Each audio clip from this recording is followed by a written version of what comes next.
Welcome. Today we're going to be talking about logarithms. So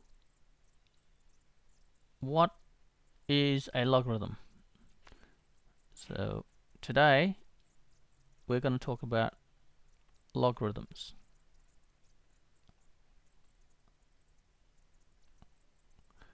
So what is a logarithm?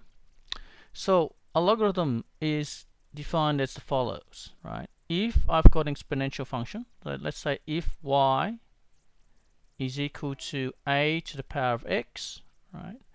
Then we can write it as a logarithm where we can focus on the x, right? We can focus on the x, so we can say that then we can rewrite this as x is equal to log base a to y.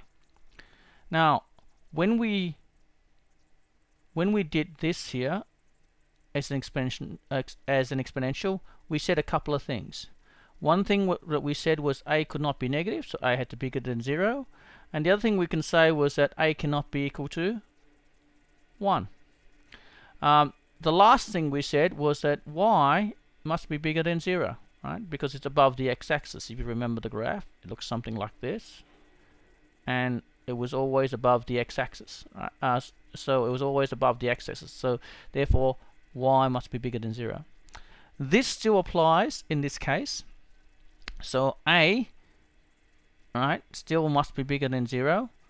A cannot be equal to 1. And the last thing is really important, y must always be positive. So you never have a negative y when you write a log. Okay? So this is log. This is pronounced as log. So logarithm or log base a to y. This is how we would say it. Okay.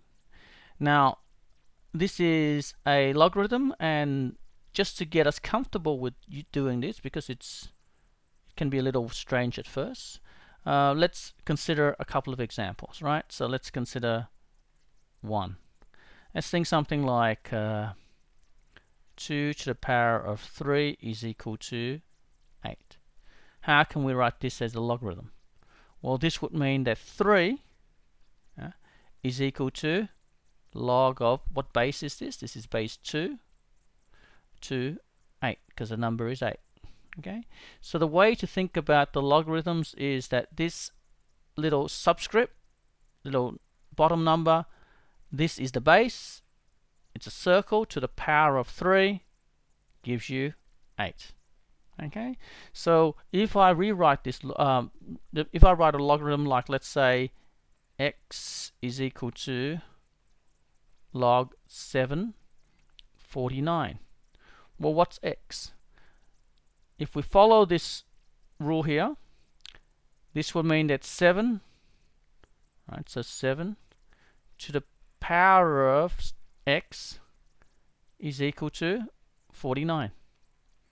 Right? So that means that x must be equal to 2. Right? So these are logarithms. This format is a logarithm. This format is an exponential. Right? So this format would be an exponential.